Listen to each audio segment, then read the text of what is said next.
নমস্কার বন্ধুরা, Pinki cooking Bengali রেসিপিতে তোমাদের সকলকে স্বাগত জানাই।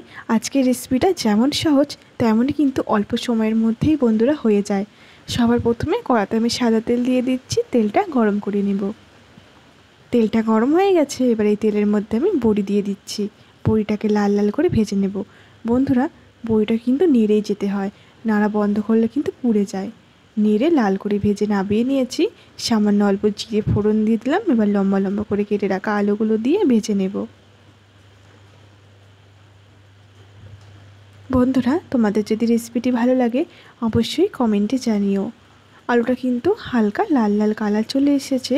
এবার আমি লম্বা লম্বা করে কেটে রাখা বেগুনটা দিয়ে দিচ্ছি।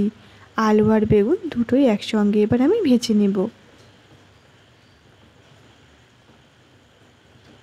আলু আর বেগুন দুটোই একসঙ্গে ভেজে নিয়েছি। দেখো বন্ধুরা, আলুটাও কিন্তু ভাজা হয়ে গেছে আর বেগুনটাও কিন্তু ভাজা হয়ে গেছে।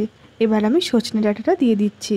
সজনে ডাঁটাটাও হালকা তেলের মধ্যে নেড়ে নেব, তাহলে কিন্তু খুব ভালো লাগবে খেতে।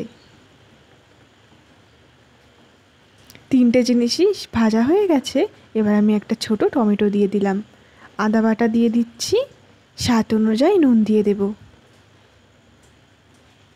হলুদ গুঁড়ো দিয়ে দিচ্ছি, জিরের গুঁড়ো দিয়ে দিচ্ছি আর ধনের গুঁড়ো দিয়ে দিলাম। ঝালের জন্য লঙ্কার গুঁড়ো দিয়ে দিচ্ছি। সামান্য অল্প জল দিয়ে দিলাম। ভেজে রাখা বড়িটা দিয়ে দিচ্ছি। জলটা দিয়ে দিলাম যাতে মশলাটা পুড়ে না যায় আর খুব সুন্দরভাবে যাতে কষানো যায়। ভালো করে এবার আমি কষিয়ে নিয়েছি। দেখো বন্ধুরা, 2-3 মিনিট ধরে ভালো মতো মশলাটাকে আমি কষিয়ে নিয়েছি। এবার আমি জল দিয়ে দেব। সবজিগুলো সেদ্ধ হবে সেই বুঝে আমি জলটা দিয়ে দিলাম। আর এটা না আমি একটু ঝোল ঝোল করবো। মাখোও কিন্তু ভালো লাগে, ঝোলও ভালো লাগে। তোমরা কিন্তু তোমাদের ইচ্ছে অনুযায়ী করে নিও। ঢাকনা চাপা দিয়ে দিয়েছি। কিছুক্ষণ পর খুলে নিয়েছি। খুলে এবার নেড়ে নিচ্ছি। আমার কিন্তু আলু বেগুন বড়ির ঝোল রেডি। তোমাদের রেসিপিটি কেমন লাগলো অবশ্যই কমেন্টে জানিও। ভালো লাগলে আমার ছোট্ট চ্যানেলটা সাবস্ক্রাইব করে আমার পাশে থাকার অনুরোধ রইল। বন্ধুরা, এই তরকারিটা ঝোল করো বা শুকনো দুটোই কিন্তু খেতে দারুণ লাগে। কেমন লাগলো কমেন্টে জানিও।